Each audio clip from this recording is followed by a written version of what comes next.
The card said it all. Haz and Meg under fire, knocking royals for a loop with shocking Californian text. With a Californian Christmas card, Prince Harry and Meghan Markle left palace confused. According to a royal expert, the Californian slang in Prince Harry and Meghan Markle's Christmas card perplexed senior royals. Senior royals were said to be confused by Prince Harry and Meghan Markle's Christmas card because of its Californian vibes, according to royal expert Neil Sean. The couple opted to use the phrase Happy Holidays on the card rather than the more traditional Merry Christmas members of the royal family traditionally use. Mr. Sean also discussed the Duke of Sussex's outfit choice, noting his ripped jeans indicated rebel teenager. They were rather confused, he said, according to those good sources, and let me explain why.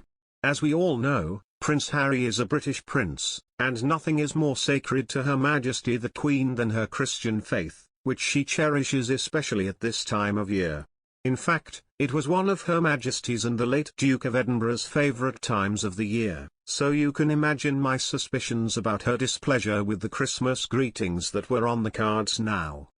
I'm told this phrase Happy Holidays is very much a Californian slang.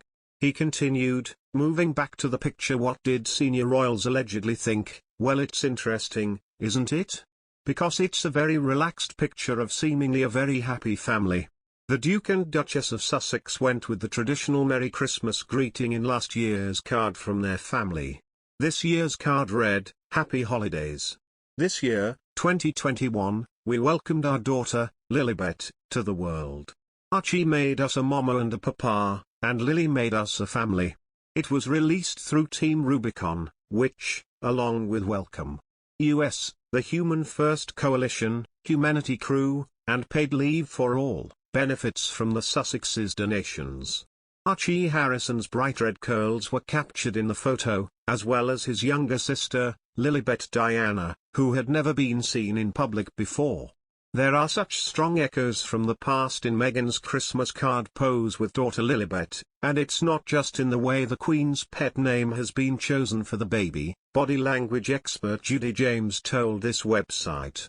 The body language that Meghan uses with her baby here is an almost direct and perfect copy of a pose adopted by Diana with her own baby many years before. Both women define themselves as loving, doting mothers with this pose, and both allow their babies to be seen in a playful mood as they laugh and smile down at them. Both Meghan and Diana are seen in profile, leaning back to look up at their children as they raise them higher than their own heads, but, although Meghan's head leans back onto the chest of the royal prince she so clearly loves and is loved by, Diana's head is sadly supported by a cushion alone in this mother-child pose. The joy and delight on both women's faces is tangible, and it is also mirrored by their children's facial expressions. Lifting a child like this creates sensations of excitement that convert to fun when the child looks down and sees the reassuring and loving smile on its mother's face. It focuses the child's attention on the mother, and mutual, echoed smiles and laughter like this are often the result. Harry and Meghan reportedly may not receive £18 million from Spotify deal due to lack of popularity of their first podcast.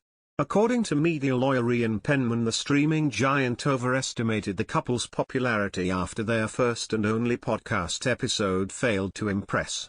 It would not be an unfair assumption that perhaps their popularity was not as great as maybe they or indeed Spotify initially felt, he said. I think you could draw a conclusion that if Spotify haven't exercised the option on the next episode of the podcast, then maybe they did not have the popularity that either Meghan and Harry expected or indeed Spotify anticipated.